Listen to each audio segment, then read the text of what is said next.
Mungkin kamu yang klik video ini saat ini sedang capek dengan rutinitas yang setiap hari kamu kerjakan.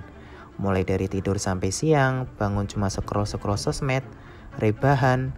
Padahal waktu itu kamu dapat motivasi dan komitmen mau jadi manusia yang produktif. Tapi kenyataannya justru yang terjadi adalah rasa malas, mood yang berubah-ubah, selalu menunda-nunda pekerjaan, terkadang di luar kendali dan sulit dikontrol. Padahal sebenarnya kita sendiri tahu kalau disiplin dalam hal apapun bisa mengantarkan ke tujuan kita yang ingin diraih. Sedangkan rasa malas adalah kenikmatan yang sementara yang akan membawa ke penyesalan dirimu sendiri di kemudian hari. Tapi kenyataannya tetap sama aja kan? Di video kali ini aku mau berbagi tips dan caraku meminimalisir melawan rasa malas atau setidaknya bisa disiplin dalam hal apapun. Jadi sebenarnya rasa malas bisa dilawan dengan cara disiplin. Sikap disiplin harus mempunyai 3 alasan. Yang pertama, apa tujuanmu? Yang kedua, apa konsekuensinya? Yang ketiga, apa obsesimu? Seperti yang kita tahu, sikap disiplin adalah komitmen yang mengendalikan dirinya sendiri dalam mencapai tujuan, yang dimana itu melibatkan pengaturan diri, fokus, dan ketekunan untuk mencapai hasil yang diinginkan. Sebelum masuk ke 3 poin yang akan kita bahas,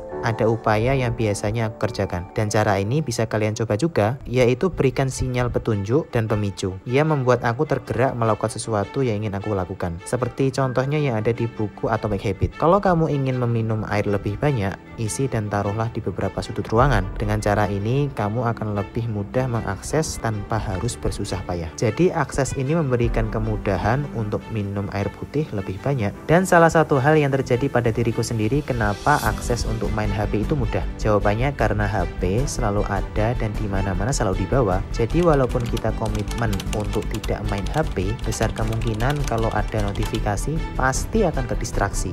Maka cara yang aku lakukan rutinitas ketika mau tidur awal waktu, aku hilangkan petunjuk dan pemicu dengan cara menjauhkan HP dari jangkauan tidur, serta aku silent mode pesawat. Dengan cara itu, alhamdulillah, aku mendapatkan kualitas tidur yang diinginkan. Lalu upaya lain yang aku lakukan, aku sebisa mungkin menghindari gangguan dan distraksi, entah itu dari internet, sosial media, atau main game, agar tidak mengganggu fokusku menyelesaikan semua pekerjaan yang sedang aku jalani. Yang biasanya aku lakukan ketika mau fokus, aku meminimalisir sekecil mungkin gangguan. Kayak contohnya ketika mau menyelesaikan pekerjaan. Aku jauhkan HP dari tempat kerjaku supaya tidak terganggu notifikasi. Sebab yang terjadi ketika HP berada di dekat, dengan dalih cek notifikasi, ujung-ujungnya waktu habis karena keasikan buka sosial media, ujung-ujungnya menyia-nyiakan waktu. Bicara soal waktu, sebenarnya bukan waktu kita yang kurang, melainkan kita terdistraksi yang seharusnya bisa menyelesaikan untuk sesuatu yang lebih bermanfaat, kita buang dengan sesuatu yang sia-sia. Dan menurutku dari upaya tadi belum cukup untuk disiplin kalau kita sendiri belum mempunyai dorongan, alasan yang kuat kenapa kita mau melakukan itu semua. Yang dimana semua itu akan berhubungan dengan poin yang pertama, yaitu memiliki tujuan dan goals yang spesifik. Coba bayangin, kamu ingin seperti siapa, apa yang ingin kamu raih, posisi apa yang ingin kamu capai. Cukup tuliskan keinginanmu itu dan tuliskan secara spesifik bagaimana runtutan alur cara mendapatkannya. Gambaran contohnya seperti ini, semisal ingin punya iPhone XR.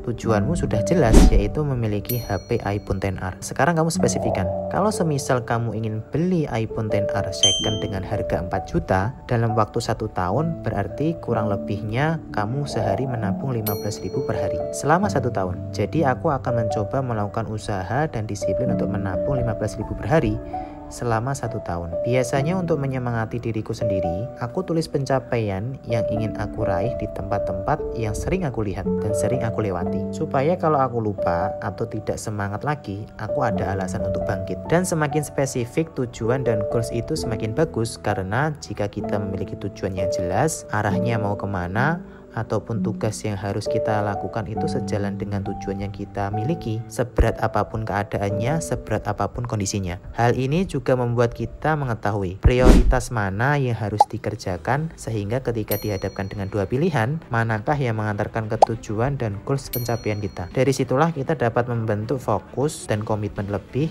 untuk disiplin dalam menyelesaikan tugas-tugas kita demi menggapai tujuan yang diinginkan. Yang selanjutnya, mengetahui konsekuensi. Setiap pilihan yang kita pilih atau keputusan yang kita tentukan akan selalu ada konsekuensi. Itu pasti, entah konsekuensi baik atau konsekuensi buruk. Tapi yang jelas, konsekuensi itu tidak kamu dapat dengan cara instan. Identitas kamu muncul dari kebiasaan-kebiasaan yang kamu kerjakan. Setiap aksi yang kamu kerjakan seperti suara dukungan untuk tipe orang seperti apa yang kamu inginkan.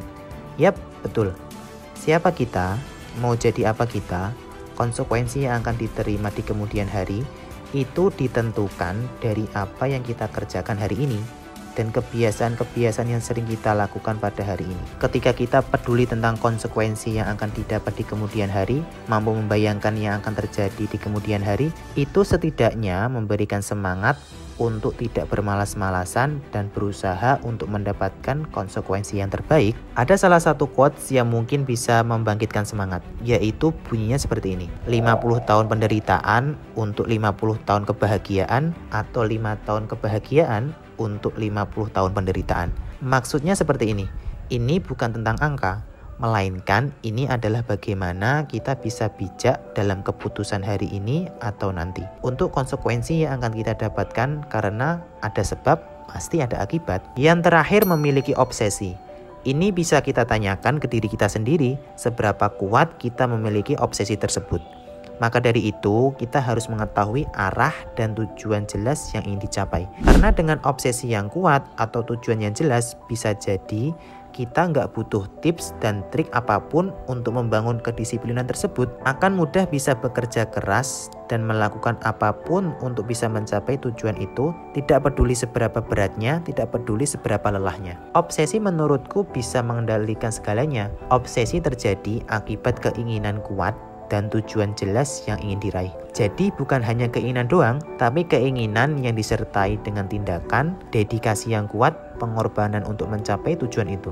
Aku ada motivasi dari salah satu konten kreator, Akbar Abi. Untuk melawan rasa kemalasan kita, bunyinya seperti ini. Belajar itu capek, tapi diremehin akibat kurang pengetahuan juga capek. Olahraga itu capek, jaga pola makan juga capek, tapi dibully dan dihina akibat obesitas juga capek. Berjuang untuk mencapai mimpi itu capek, tapi penyesalan karena tidak pernah mencoba juga pasti akan membuat hati kita capek. Tinggal capek mana yang kita pilih, capek yang membuat kita berkembang atau capek yang membuat kita diam di tempat. Dan mungkin kita juga harus ingat bahwa salah satu harta yang paling berharga adalah waktu. Jadi jangan sampai kita menyia-nyiakan waktu hanya untuk bermalas-malasan, karena kita tidak tahu penyesalan akan datang di akhir kemudian. Oke, mungkin itu sedikit sharing pengalamanku untuk hari ini. Aku berharap video ini dapat membantu dan bermanfaat untuk kita semua. Terima kasih sudah menonton video ini sampai habis dan see you. Bye-bye. Assalamualaikum.